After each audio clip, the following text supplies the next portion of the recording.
So good evening, Georgetown. It's a pleasure to be here. For those of you who were here last year, you know that we had Bono come talk to you about what he did. And Ann Finucane helped us arrange that through all the hard work she does for our company. And so this year, as I was thinking about with Ann who we should bring in, I actually talked to Bono. And he said, boy, if you want to bring a real rock star, bring Warren Buffett in. Because here's a guy who has done more for philanthropy than I can ever do, and et cetera. So last year we bought you a rock star. This year we bought you a real rock star.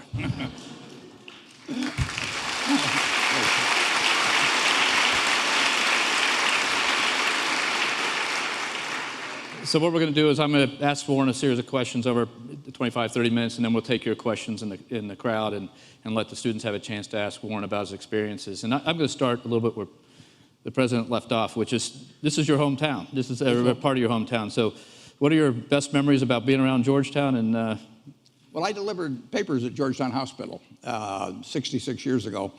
And I developed this affinity because in the hospital, people tipped. My regular customers, the one that knew me, never tipped. But I would go to the hospital, and one of the things they would do, they would give me cash tips, but they also would tell me if they were a woman that had given birth to a baby that was, we'll say, 8 pounds, 11 ounces, they would whisper that number to me. And the numbers racket was very big in Washington that time, and they felt they were giving me this terribly valuable information, the exact time in which the baby was born or something. And I was supposed to bet on that number in the numbers racket that day. So I have a lot of memories of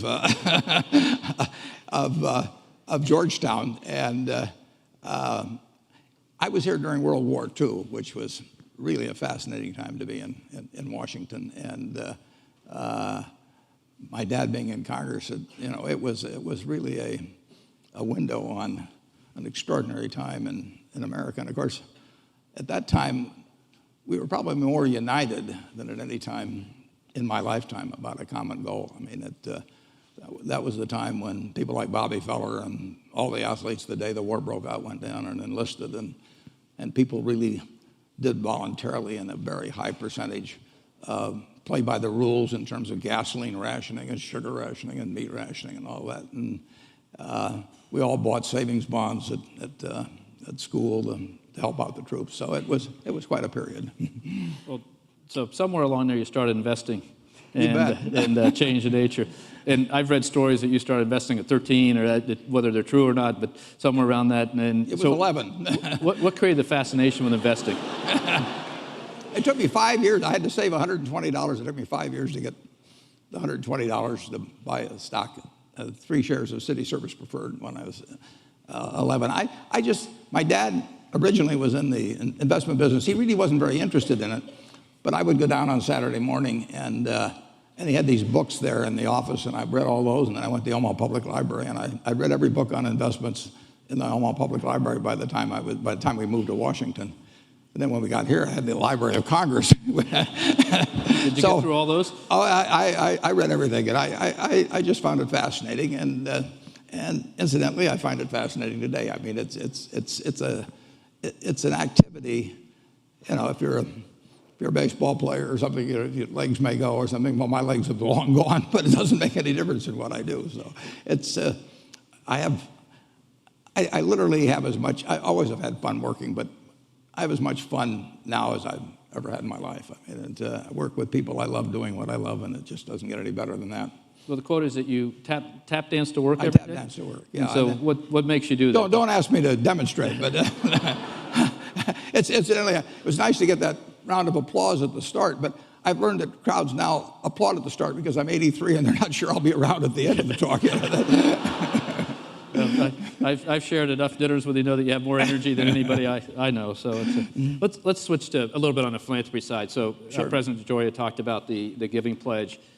How did you come up with the idea with Bill, and how are you doing on it? I mean, well, we're doing great. And it was, I don't know, 3 or 4 years ago, Bill and Melinda and I were out in California and talking, and I'm not exactly sure how it came up, but we decided to write David Rockefeller and ask if he would host a dinner in New York for about 16 or 18 people, just to talk about philanthropy. And Oprah Winfrey came, and Mayor Bloomberg was there, and it was a private dinner. And I started having these people talk around the table as to how they developed their philosophy of philanthropy. It must have taken us 2.5 hours or so to get around. I mean, people were really interested in it. So Bill and I were at that dinner. We decided that maybe there would be a possibility of taking this passion which these people had shown and going to other people that had a great deal of money and see if we could develop something where people would pledge at least half their net worth. And we now have about 115 people. I've been dialing for dollars. I call these billionaires up, and sometimes they tell me how they can't do it, and I decided, I tell them I'm going to write a book on how to live on $500 million because apparently there's this great need. They just can't seem to figure out how to do it, and they need help. But it's been very rewarding, and I received a letter from one woman. She and her husband had over $10 billion, and she sent me a tie. She sent me 2 ties, and she sent me this handwritten note and said that they hadn't really faced it. It's a little like facing your own mortality to some extent, making that plan, and that's tough for people sometimes. And so she and her husband had changed things, and over half of that $10 billion was going to go to philanthropy. They do tend to postpone the decision. So I tell these people I call, the last will is what counts. But I tell them, if I'm talking to some 70-year-old, I say, do you really think your decision-making ability is going to be better when you're 95 with some blonde on your lap or now? So let's get on board, fellas. And I assume that convinces them maybe the 70-year-old decision's better at that point, right?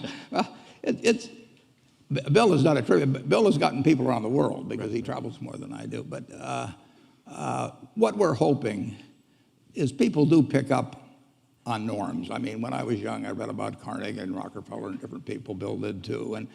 And you do pick up behavior from those who come before. And we've collected letters from every one of these people. They're up on our website at thegivingpledge.org. And I think they're worth reading. They're pretty remarkable. And of course, what we really want to do is get the younger people, like Mark Zuckerberg's joined us, for example. And he obviously is going to appeal to a much wider group than I would. So we hope it becomes, this gospel of wealth that Andrew Carnegie came up with 100 years or so ago. That's influenced all kinds of people. Well, we've got better stories than that, on these letters. So I just hope it moves. Now, I want to emphasize one thing.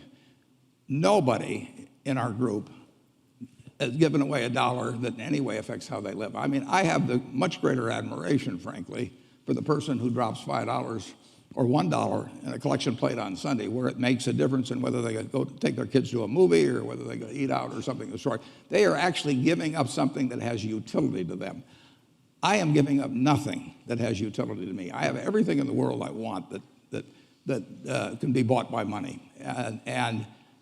So I have a whole bunch of stock certificates. They have no utility to me, and they can possibly have enormous utility to other people in vaccines or education or all kinds of things. So the people that give up something that actually can have utility to their family and give that to some other person so it has utility to them, those are the people I really think deserve the kudos. But it's still nice to go where the money is. I mean, it's the Willie Sutton approach.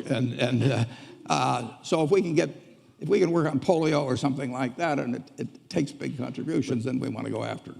So, the unique part of what you've done is with Bill and Melinda and their foundation, and on the one hand, how you're doing it, and secondly, that you've gone and said whatever the number will be, but almost all your wealth. All my Berkshire wealth. And so, talk about the Gates relationship and why you chose them as opposed to creating your own foundation or something. Well, originally, my wife and I planned when we were in our 20s that when we had everything we needed, we would use the rest for society. And I thought she would outlive me.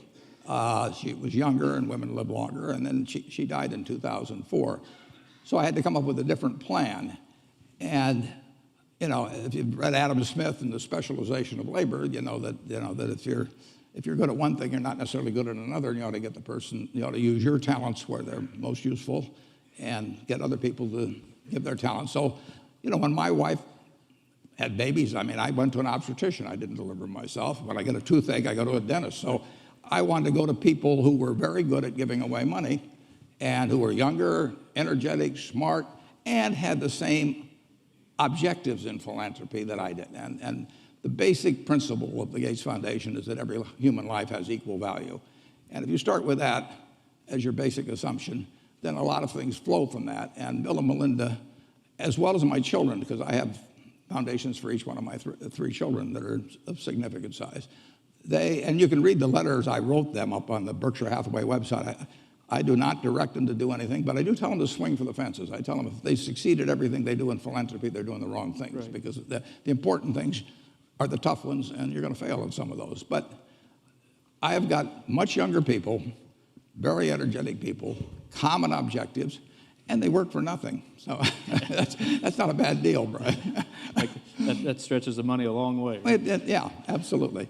And the way I read it is that you require them to actually move the money out the other side. They got to spend it. And when I die, all of the money has to be spent within 10 years after the estate is closed, because I do not think that I can pick out some little great-great-grandchild yet to be born, just because he has the right name of Buffett, or she has the right name, and they will be the best custodians. I mean, there'll be plenty of philanthropists 50 years after I die to take care of the problems of 50 years, but I want the money to get spent promptly, and I don't believe in trying to control things from the grave. I mean, I like to think I can think outside the box, but thinking outside of that particular box. That may take a lot of philanthropy to figure that out. Recently I read an article about Eastlake and Tom Cousins. So this week, as many people know, the PGA finishes up its tournament at Eastlake, which is a golf course in Atlanta. And the story I read about the development is that you've now helped Tom Cousins in the development work he does with communities. Talk a little about that, because that's a little different than this type of thing. Yeah, but it's the same theory of loving to back people who are putting their own time and energy and who are successful into a project that's worthwhile. Tom Cousins is a remarkable man who lives in Atlanta, just extraordinary. And he took this terrible, terrible neighborhood called Eastlake in Atlanta, and against a lot of community opposition, everything, it was crime-ridden, and nobody did it well in school and everything else. And he decided you had to apply a holistic approach to it, and you couldn't just attack this thing or that thing. And so he worked for probably 10 years to develop this entirely new community out of this total disaster. And then Tom and I talked about it, and I said, Tom, everybody's going to say that it can only be done because you're Tom Cousins and you live in Atlanta and you've done this. So he and I and a fellow named Julian Robertson, but primarily Tom, decided to see if we could replicate this in other communities.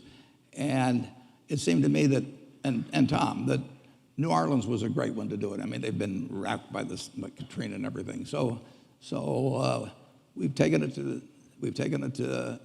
to New Orleans, where we've got hundreds of people, and it's mixed income type a community. I mean, we do not want to have it with everybody being subsidized. We want to create a new kind of community where people of different races, different economic conditions work together and play together. And it's been successful in New Orleans. We went to Indianapolis. It's been successful there, and we've got about 11 more towns we're working on now. And so Tom Cousins has really come up with something. He had an op-ed in the Wall Street Journal about a week ago describing this, but he's a fantastic human being. And when you get a chance to join forces with somebody that as high quality as that, and energetic and smart, and putting his own funds in it, you just got to jump at the chance. That's good. We'll switch to the economy now. What's going on, and move from philanthropy to the economy that you create your wealth off of, that you can do these wonderful, great things with. So what do you see in the economy and what you're seeing in your companies, your operating companies, and from an investor's point? Well, our business has come back very well from 5 years ago when the panic hit. And it was a panic like nobody's ever seen. I mean, whatever you think about it, it was worse. I'm dead serious about that. We were right on the edge of the cliff. And fortunately, I give enormous credit to both Ben Bernanke and Hank Paulson and Tim Geithner.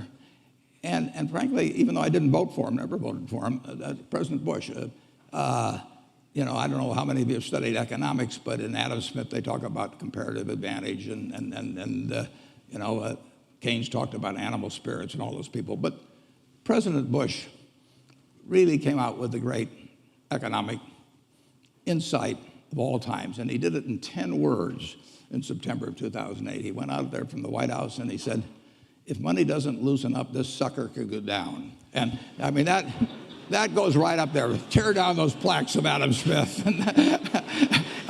And he backed up those fellows, and so we've come back from it. But business has come back. A lot of companies are having record profits, including many of ours, and the American populace as a whole has not come back. I mean, the inequality is getting wider. The Forbes 400, which just came out, showed aggregate wealth for the Forbes 400 of $2 trillion. You go back 20 years and that was 300 billion. So it's up 6 or 7 for one. It's different people to some extent, but this is the top. 300 billion to 2 trillion. And if you read the paper today, you'd have seen that the median income, is the same place it was in terms of real purchasing power. From 1989, it hasn't changed. So the inequality is getting wider. The rich are doing extremely well, extraordinarily well.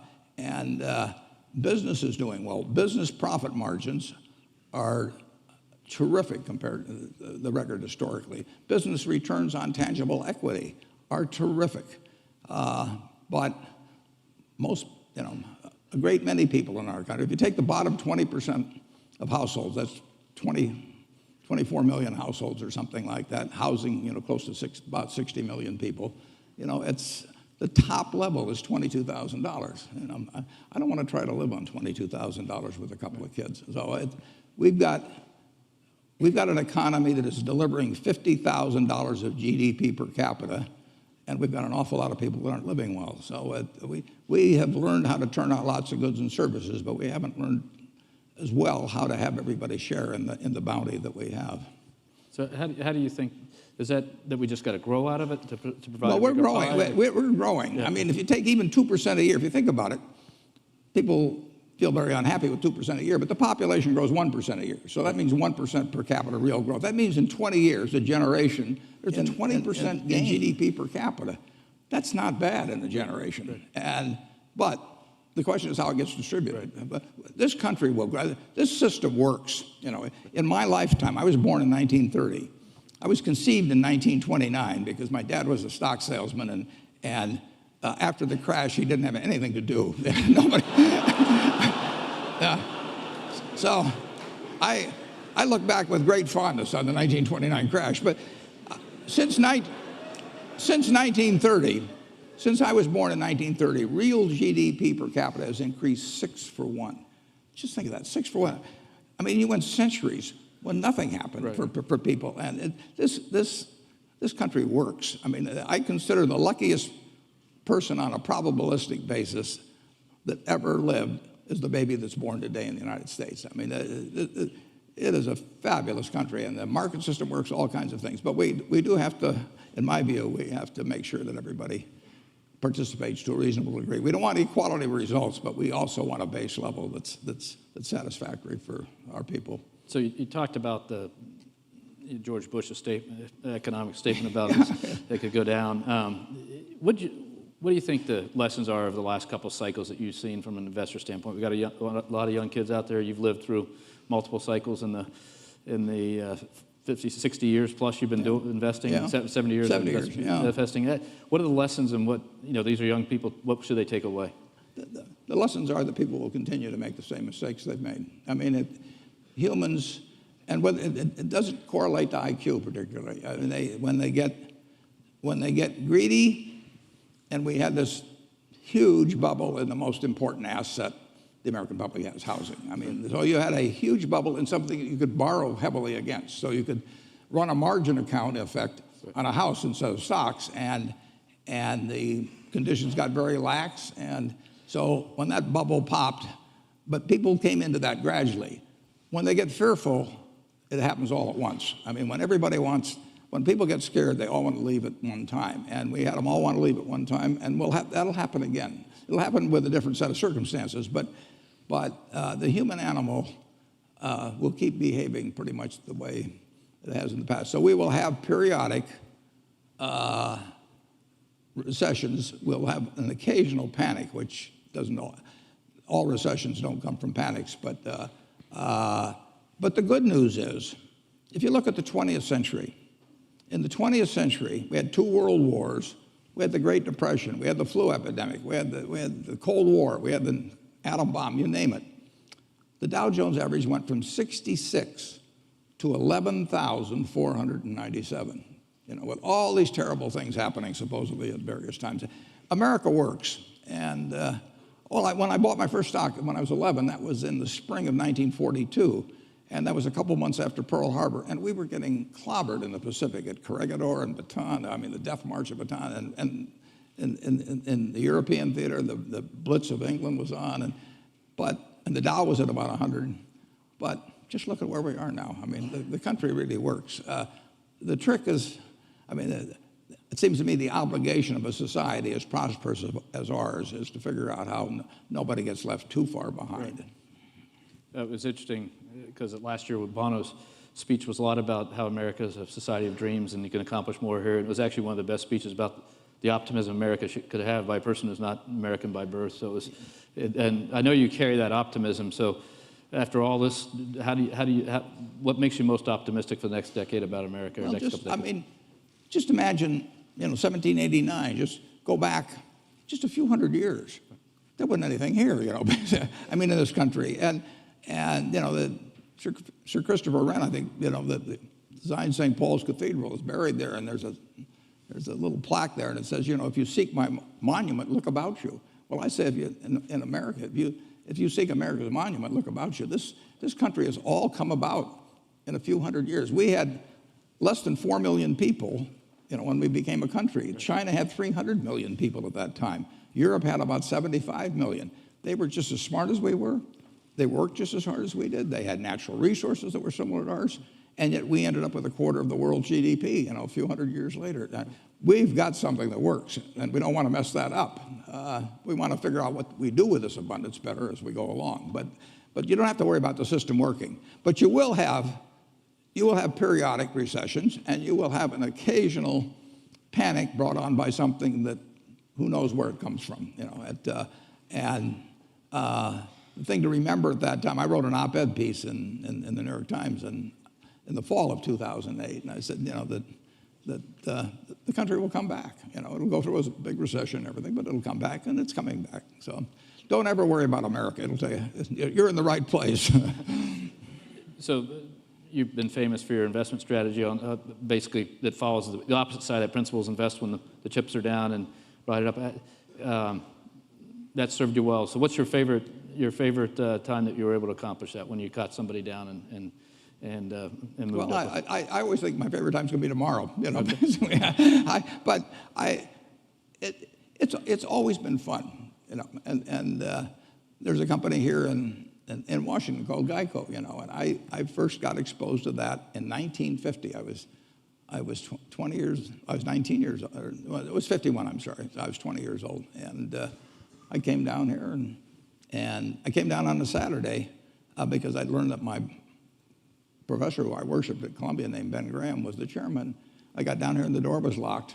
When I went to the building, because it was Saturday, and I pounded on the door, and some janitor let me in, and a marvelous fellow named Lorimer Davidson spent 4 hours with me teaching me all about insurance, and he helped me so much in life. You're going to get help by some wonderful people in life. It's a great thing to remember later on when you get to be my age, that all the help you've received from different people, because nobody does it alone. Obama got in trouble when he said that in the campaign, that nobody does it by themselves. Nobody does do it by themselves.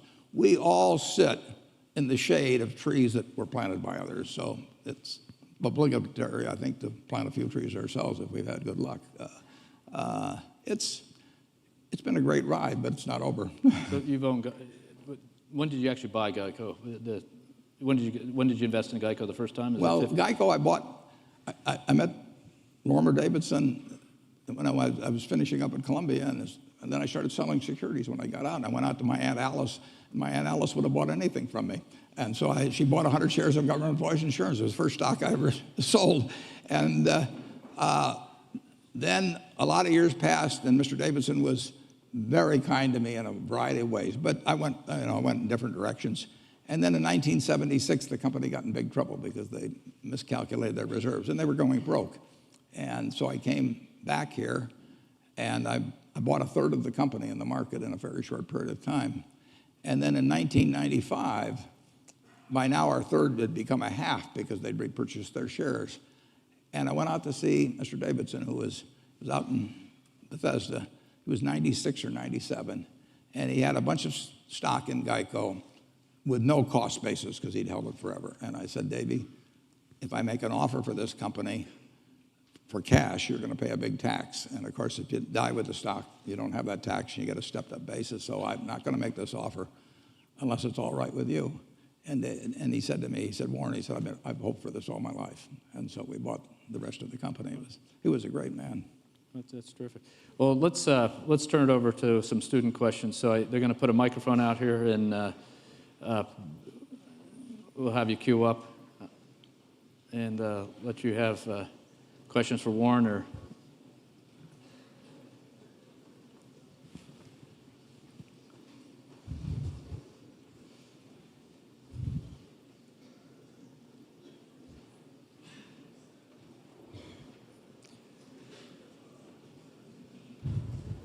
All right. Why don't you let's take the first question. Tell us who you are and ask away. Go ahead, sir. Hi, I'm Kasim Tavalali, senior in SFS. I was wondering if you have any stock tips for any of the students. You know, we're all trying to make a little living. I didn't think they taught that at Georgetown. The best investment I ever made. Well, I bought a book in 1949 by a fellow named Ben Graham called The Intelligent Investor. I don't remember what I paid. But aside from what I paid for my 2 marriage licenses, that was the best investment I ever made. It's very important to have the right framework. You need to have an approach to investing that's sound. And Graham's approach is simple, but some people adopt to it, and which I did immediately, and most people don't. But if you have the right philosophy, you will find opportunities as you go through the next 20, 30, 40, 50 years. And frankly, you're most likely to find them when in periods like 5 years ago when we were having the panic. I mean, stocks sell at silly prices from time to time. Most stocks at one time or another sell at very silly prices. And it doesn't take a high IQ to figure out that they're cheap, but it does take a temperament that's willing to step up and actually act. I tell people, if they're going in the investment business, if you got 160 IQ, sell 30 points to somebody else because you won't need it. I mean, I figured out very early, you don't have to be that smart in this business, which is fortunate, but you do have to have the right temperament. And you have to be able to ignore what other people are saying and simply look at the facts and decide, is this stock which is selling at X worth 2X? And occasionally you'll find things like that, and when you don't find them, you don't do anything. So that's my generalized stock tip, no names. I'll make it simpler. Just buy Bank of America and you'll be set. Yeah. It worked all right for him. Yeah, that's right. That's right. Next question, sir. Good afternoon. My name is Nicholas Walker. I'm a sophomore in the SFS as well. So, Mr. Buffett, in the past you invested in China, South Korea, and Israel. And recently you partnered with 3G Capital and Jorge Paulo Lemann from Brazil over for the Heinz deal.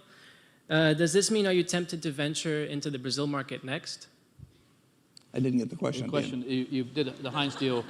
The question is, are you going to invest in Brazil next? Oh, I don't know where I'm going to invest next. That's what makes my job interesting. I mean, I'm not kidding. I mean, if you went out and played golf and every drive went in the hole, you'd give up. The game wouldn't be interesting. I mean, what's interesting is when you get in the rough and have to come out and a few things like that. So I love the fact that I don't know what I'm going to do next. You mentioned the Israel investment. In 2006, in the fall, I got a letter from a fellow, and I never heard of him, and I never heard of the company he was talking about. But he said, my name is Eitan Wertheimer, and I want to tell you a little about my company, Ishkar. The letter was a page and a half long, and he said, if he sold the company, the family sold the company, the only company they wanted to sell it to was Berkshire Hathaway. And if I was interested, they'd be glad to come over from Israel and explain it to me. And it just jumped off the page that this was an interesting idea. So I emailed them, and they came over very shortly, and we bought the business. We handed them $4 billion for 80% of a company where I'd never seen it or anything. Eitan kept saying, you got to come over to Israel and see the plants and everything. You won't believe how wonderful they are. And I said, Eitan, I don't go to Council Bluffs, Iowa. I mean, I am doing fine in Omaha. And he said, no, you got to see it. I said, no, I said, we can make a deal without seeing it. He said, well, if you buy the company, will you come and see it? I said, if we buy the company, I'll come. So we bought the company, and I went over there, and it's true. I've never seen plants like this. It was the greatest operation I've ever seen. And Eitan said to me, he said, that's why I want you to come over to see these things. I said, listen, Eitan, if I'd come and seen them, I'd have paid more money. So we have a wonderful partnership with the people in Israel. But I don't know tomorrow. Our partnership with the people in Brazil, with Jorge Paulo Lemann and his associates, they are sensational people. I got to know Jorge Paulo when I was on the board of Gillette with him. And the opportunity to buy into a wonderful business like Heinz and to be partners, and they'll do all the heavy lifting. They run the place with Jorge Paulo and his associates. I mean, it's a great opportunity for us. And I don't know what the opportunity will be tomorrow. With Jorge Paulo, as last December, I was going out to Boulder, Colorado, where he had a group that met, and he said, I think I've got an idea might interest you when I get out there. And so I went out there, and as we came back on the plane, he explained what he was thinking about in terms of Heinz, and I said, count me in. And I will tell you one other thing, which is quite impressive about him.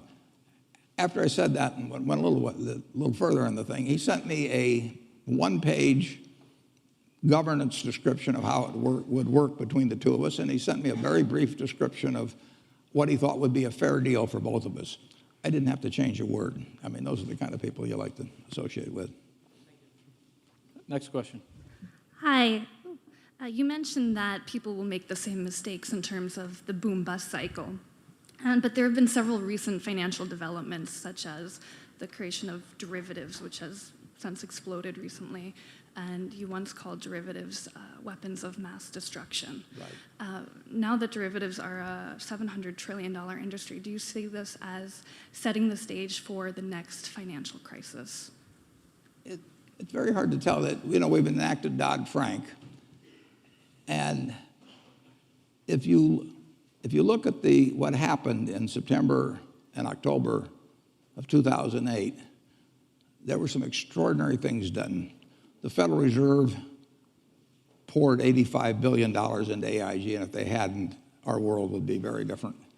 Hank Paulson guaranteed money market funds at a time when 30 million Americans with money market funds were panicking, and when $300 billion in 3 days had gone out of the non-government money market funds, 125 of it had gone back into the government. $300 billion, that was almost equal to the deposits of Wells Fargo or Wachovia at the time, which were then two separate institutions. Both of those authorities have essentially been taken. I don't think they can do that under Dodd-Frank. I don't think that Bernanke could do what he did, and I don't think that Paulson can do what he did.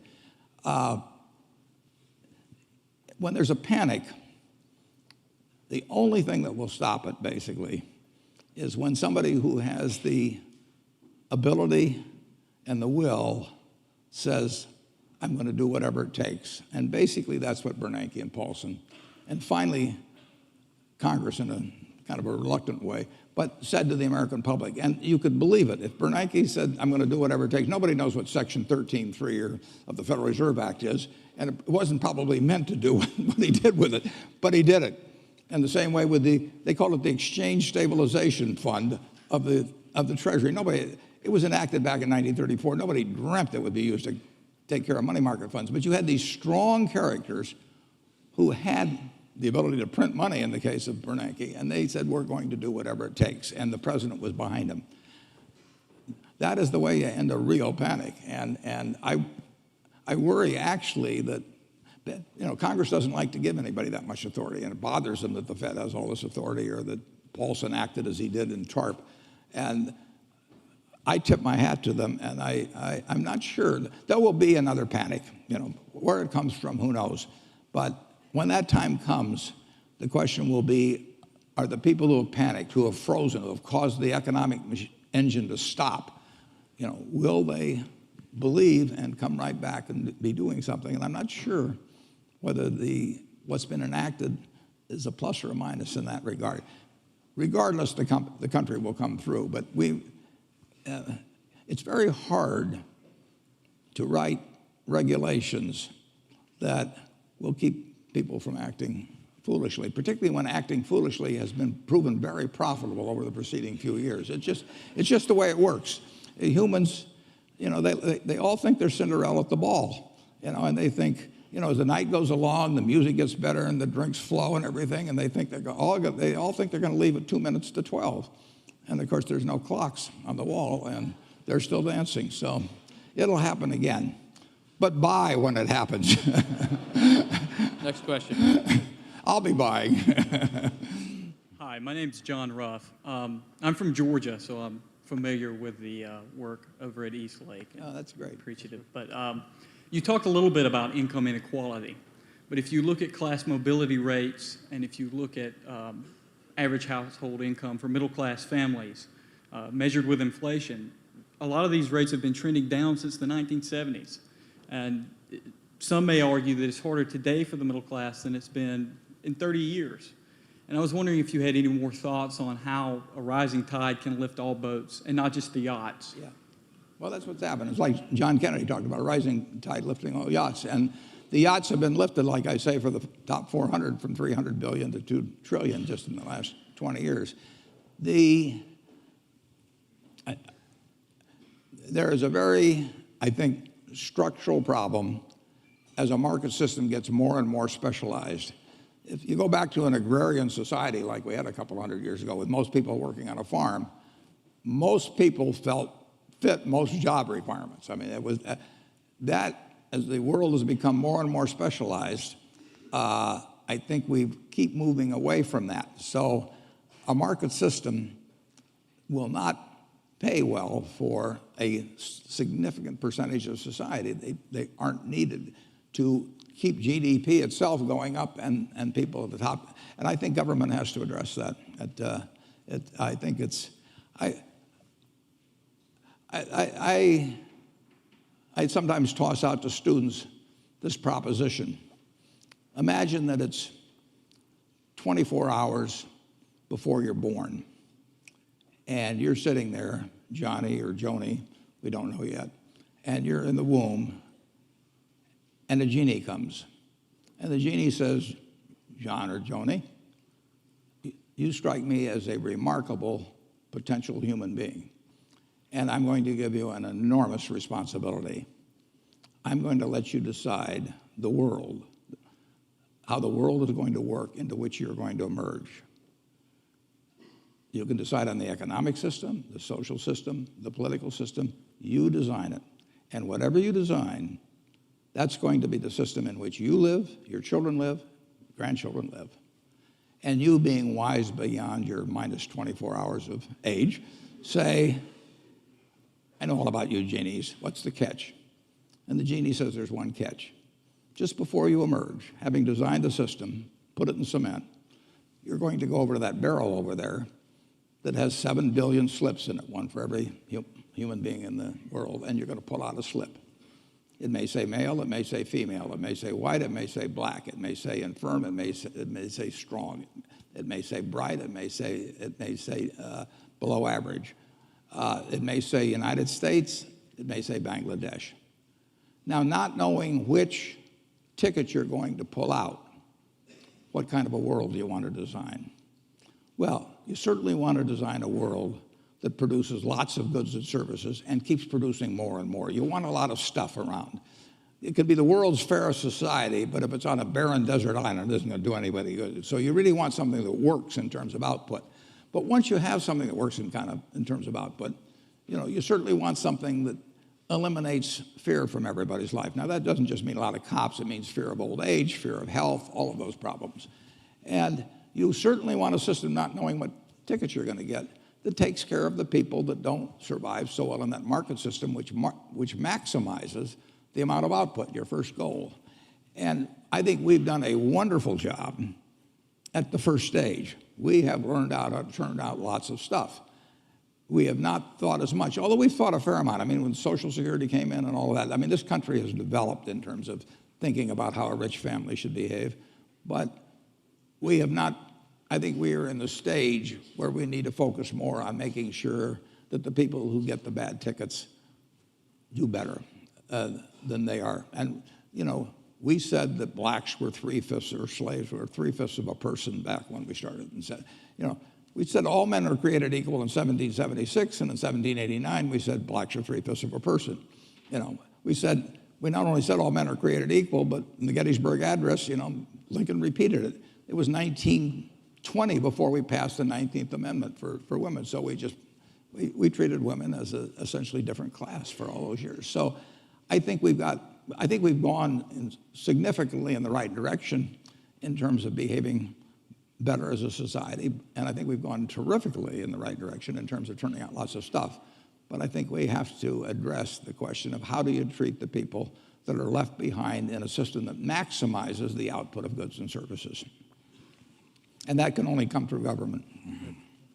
Next question. Good evening. My name is James Fishback. I'm in the School of Foreign Service, first year. It's no doubt that you're an outspoken fan of Ben Bernanke, but he's going to be stepping down in January of next year. Whomever takes over the position, do you think that they should continue the Fed's controversial buyback program, and if so, for how long? Well, I think they should take Bernanke's approach, which he says he's going to keep doing it till he sees more improvement in the economy, and I think he's been mildly disappointed not hugely disappointed, but mildly disappointed in the rate of improvement in the economy in the last few years, and therefore, just the other day, he said he's going to extend it further until he sees it. So he's not prejudging exactly when it's going to happen. He's telling you the conditions under which he'll change, and the economy is getting better. We are in an experiment which hasn't really been tried before. I mean, Fed has a $3.5 trillion balance sheet, and buying securities is usually easier than selling securities, as sometimes people find out. So we don't know how this game plays out. And just the announcement, whenever it was a few months ago, or the hint that tapering was going to occur, that had some significant market reactions, probably 100 basis points or so in the 10-year. And what will happen when they actually, if they actually try to deleverage the Fed? I mean, what has happened is the American public deleveraged and the government leveraged up through the Fed. If the Fed deleverages that in any big way, that will be a new experiment. And but Warren, as we were talking earlier, the question is, when they do that, the economy has to be growing faster. And the piece people don't take into account is they're clear that they're going to stay there until the economy grows faster. He has no pressure on him. In fact, the Fed is the greatest hedge fund in history. I mean, you've got $1.1 trillion financed by currency and circulation, which doesn't cost anything, and they got about $1.8 trillion or $1.9 trillion for the banks at 25 basis points. And I mean, the Fed is going to make $80 billion or something like that. The Fed is the fourth largest contributor to the United States government's revenues that there is now. That wasn't the case a few years back, but it's 80 or 90 billion a year probably. And it is under no pressure, none whatsoever, to have to deleverage. So it can pick its time, and if you have somebody wise there, and I think Bernanke's wise, and I certainly expect his successor to be, it can be handled. But it is it is something that's never quite been done on this scale. It'll be interesting to watch. No, it will be, and we've seen a lesson in the market moving ahead and back just based on the last 30 days. So I think we're going to take one more question, and then Thank you so much. from the next student. Hi, Mr. Warren Buffett. My name is Xue Li, and I'm from China. I'm currently a graduate student in Georgetown. My friend Dennis Zhao and I, we are both a very big fan of you and your friend Charlie. And we read his book, which is very interesting. He had this whole system of criteria on how to evaluate a company. It's all very confusing, but he said that Warren and I are always staying away from the industries we don't know. So you have candies, railways, and Coca-Cola. But now the world is changing, and we are living in a new era. The business models are changing. The B2C platforms, everybody is shopping online. Maybe in a few years, everyone is going to pay with their iPhones, and Bank of America no longer issues credit cards. So non-profit is a new model, and So what's a dinosaur like me going to do? Yeah. yeah, there are just so many things you don't know about. He'll take out his flip phone and show you, so he's Yeah. not going to be one. This is my new one. What? It's going to take. It's going to I take. just turned in the one Alexander Graham Bell gave me. But,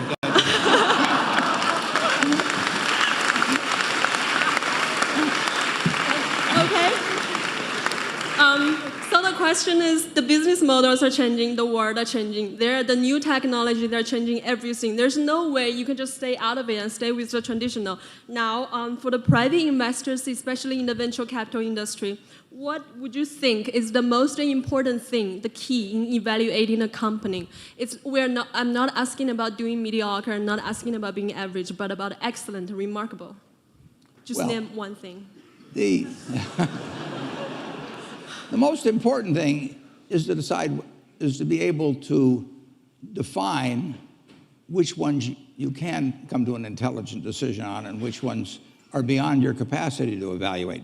You don't have to be right about thousands and thousands and thousands of companies. You only have to be right about a couple. I met Bill Gates on July 5th, 1991. We were out in Seattle, and Bill said, "You've got to have a computer." And I said, "Why?" And he said, "Well," he said, "you can do your income tax on it." I said, "I don't have any income. Berkshire doesn't pay a dividend." He said, "Well, you can keep track of your portfolio." And I said, "I only have one stock." I said, I mean, and he says, "It's going to change everything." And I said, "Well, will it change whether people chew gum?" And he said, "Well, probably not." And I said, "Well, will it change what kind of gum they chew?" And not. And I said, "Well, then I'll stick to chewing gum and you stick to computers, you know." I don't have to understand all kinds of business. There's all kinds of business I don't understand. But there's thousands of opportunities there. I did understand the Bank of America, you know, and I'll be able. I'm able to do that. I'm able to understand some given percentage. But Ted Williams wrote a book called The Science of Hitting. And in The Science of Hitting, he's got a diagram, shows him at the plate. And he's got the strike zone divided into 77 squares, each the size of a baseball. And he says, if I only swing at pitches in my sweet zone, which he shows there, and he has what his batting average would be, which is 400. If he had to swing at low outside pitches, but still in the strike zone, his average would be 230. He said the most important thing in hitting is waiting for the right pitch. Now, he was at a disadvantage because if the count was 0-2 or 1-2 or so on, even if that ball was down where he was only going to bat 230, he had to swing at it. In investing, there's no called strikes. People can throw Microsoft at me and, you know, you name it, any stock, General Motors, and I don't have to swing. And nobody's going to call me out on called strikes. I only get a strike called if I swing at a pitch and miss. So I can wait there and look at thousands of companies day after day, and only when I see something I understand and when I like the price at which it's selling, then if I swing, if I hit it, fine. If I miss it, it's a strike. But it's an enormously advantageous game. And it's a terrible mistake to think you have to have an opinion on everything. You only have to have an opinion on a few things. In fact, I've told students, if when they got out of school, they got a punch card with 20 punches on it, and that's all the investment decisions they got to make in their entire life, they would get very rich because they would think very hard about each one.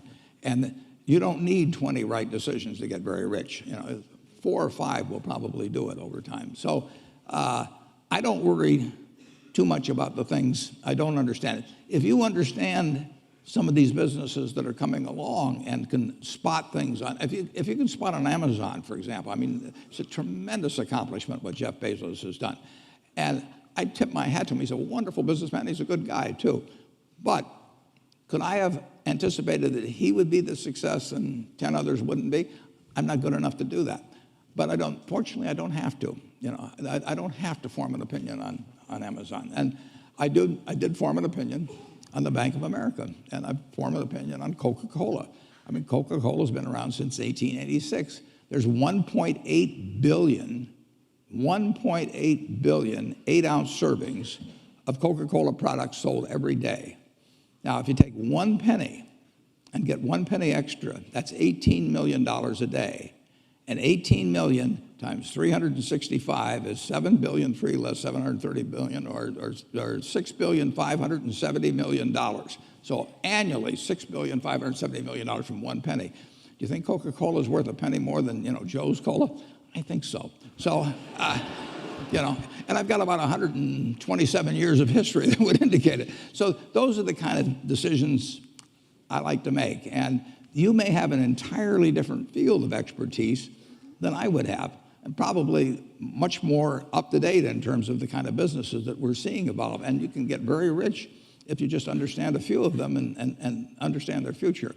But fortunately, I don't have to. I mean, if we go into Heinz, and I look at people pouring ketchup on, hamburgers and potatoes, I don't think it's going to change. And the nice thing about it, some products travel. Some products don't travel. Candy bars don't travel well. I mean, if you look at the Cadbury bars in England, they don't sell well here. And if you look at the Hershey bars here, they don't sell as well someplace else. Soft drinks travel, and ketchup travels. I like products that travel.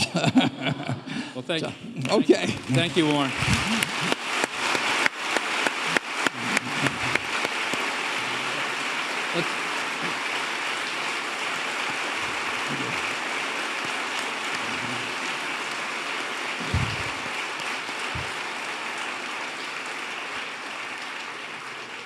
Warren, I want to thank you for taking the time to work with the students today.